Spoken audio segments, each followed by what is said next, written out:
Bir şirkətin inkişafı üçün nələr lazımdır? Deyəcəksiniz ki, əsas yüksək ixtisaslı kadrlar. Razıyam. Bəs bu kadrlar danışa bilmirsə, tədbirlərdə direktordan əvvəl kamera, mikrofon görən kimi aradan çıxırsa, qaçırsa, müsahibələrə getmirsə, ümumiyyətlə danışmaq məsələləri gələndə birinci yayınışda bu şirkətini necə təmsil edəcək?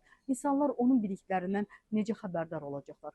Bu şirkətdəki fəaliyyətindən, şirkətin fəaliyyətindən necə xəbərdar olacaqlar? Şirkətlər bu zaman nə etməlidirlər?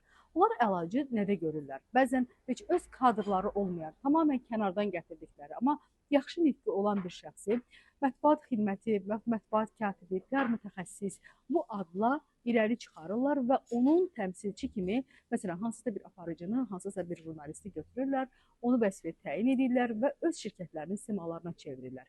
Nədir ki, bu adam sadəcə danışmağı bacarır, amma işi heç bilmir. Ancaq bu qurtuluş yeri deyil.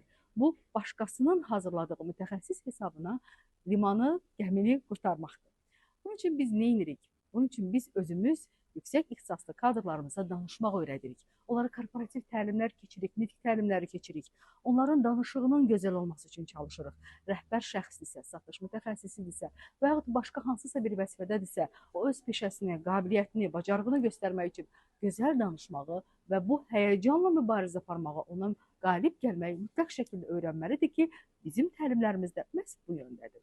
Xidmətlərimizdən istifadə edin. Əməkdaşlarınızın nə qədər inkişaf edədiyini görəcəksiniz.